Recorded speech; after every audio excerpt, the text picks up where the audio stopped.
and welcome to your English news broadcast live on ERi-TV. It's exactly 10:30 p.m. on Eritrea's local time from our headquarters at Asmara with your domestic and international news in brief. I'm Zahra Badouri, but first we'll begin with your major headlines for this broadcast. Support to families of Eritreans. Vocational training to College of Engineering students and Commandable Health Services provision and more. On your international, according to yesterday's report, France's train traffic disrupts a strike for higher pay. Russia's Sergei Lavrov calls for efforts to protect international laws and meets with the Vietnamese counterpart. Welcome to your domestic in brief. Government employees in Afabat and Haggaz subzone contributed 164,000 nakfa in support to 32 families of Eritreans in their area. Mr. Ahmed Mohammed Noor, administrator of Afabat subzone, indicated that 144,000 nakfa raised by government employees in the subzone was dispersed to 12 families of Eritreans in the subzone. Similarly, 20,000 nakfa raised by government employees in Haggaz subzone was distributed to disadvantaged families of Eritreans within the subzone, indicating that supporting families of Eritreans is the responsibility of every citizen. Mr. Nasser Omar, acting administrator of the subzone, called for reinforced contribution to that effort. The National Union of Eritrean Youth and Students Branch and Higher Education Institutions organized a 3-month training program on electricity installation to 82 students of the College of Engineering Technology, indicating that the training has been in continuation of related vocational training program with a view to develop the vocational capacity of the youth. Mrs. Mansoura Ismail, head of the union branch, called on the trainees to develop their capacity through the practice. Commanding for the effort, the National Union of Eritrean Youth and Students is exerting to develop the capacity of the youth alongside their regular education. Dr. Kahsai Nugusa, dean of the college, called for the sustainability of the program as well. Continuing on your domestic, assistant nurse Abdullah Ahmed, head of the Sana'a Health Station, reported that the health station, alongside regular health services provision, is significantly contributing in raising the understanding of the public on health issues, pointing out that the health station is providing health services to administrative areas of Bahait, Forto, Mirara, Fokito and other nearby villages. Assistant Nurse Abdullah said that the health station also conducts sustainable awareness raising programs on controlling communicable diseases, indicating that vaccination programs as well as mother and child health care is being conducted through mobile health practitioners. Mr. Abdullah said that diseases that have been occurring on children have been reduced by 85%. The residents, on their part, as a result of the sustainable awareness program, their understandings on the health-related issues has been developed, and that commandable and communicable diseases as well as death rates due to delivery in their areas have significantly been reduced. On your final domestic and health report, 4 patients have been diagnosed positive for COVID-19 in tests carried out today at testing stations in the central region. On the other hand, 2 patients who have been receiving medical treatment in hospitals in the central region have recovered fully and have been discharged from the facilities. The total number of recovered patients has accordingly increased to 9,695, while the number of deaths stands at 103.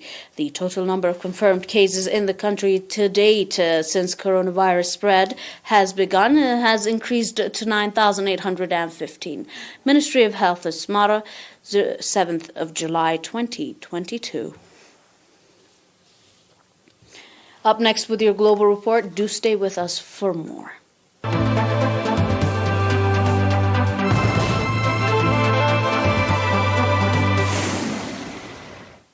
And on your reports on the international line, a strike by railway workers demanding higher pay and aimed cost of living increased and interrupting train services in France.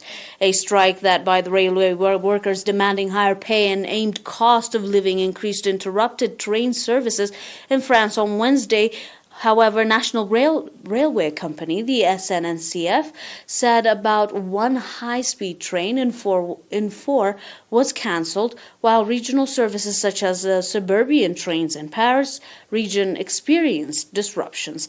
International lines, including Eurostar trains to London and Thales trains to Brussels, were expected to run normally on Wednesday. By the reports of the SNCF, the CGT, the UNISA, and the SOD Rail and the CFTD unions called the one-day strike. A meeting between union and the SNCF management was scheduled for Wednesday. However, the CGT said in a statement that it was general wage increases and least equal to rising inflations after 10 years of wage freezes. Another traveler, Fatma Martins, 45, came as a tourist with her family from Portugal, said that they managed to travel by the train from Fontainebleau, south of Paris, to the French capital on Wednesday morning, despite disruptions. The strike takes place as many travelers are planning to use trains to go on summer vacations. However, the SNCF advised people to cancel or postpone their trips and to work from home when possible. On your final report, Russian Foreign Minister Sergei Lavrov on Wednesday called all parties in the world to make effort to protect international laws and, quote, the world is evolving in a complicated manner.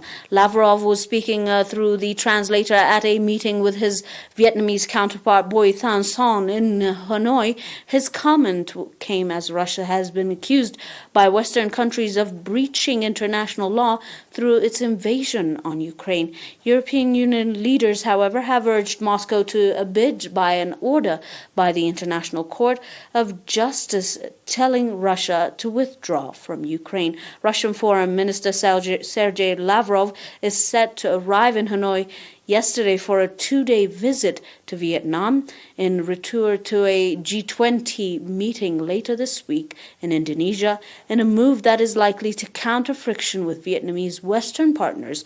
According to a Vietnamese government statement cited by Reuters, Lavrov will visit Vietnam at the invitation of Vietnamese Foreign Minister Bui Thanh Son to mark the 10th anniversary of the two nations, in quotation, comprehensive strategic partnership. Dear viewers, that is all for now with your domestic and international news in brief. Until we're back with some more news, stay and enjoy the rest of our programs. But until then, these are your major headlines for this broadcast in review. Support to families of meriters as your primary domestic. Vocational training to College of Engineering students. France's train traffic disrupts AIM strike to higher pay.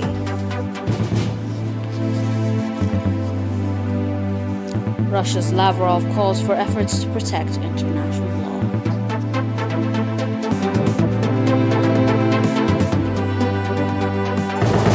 Stay tuned for more on ERi-TV's programs, but until we're back with some more news from the news. Thanks for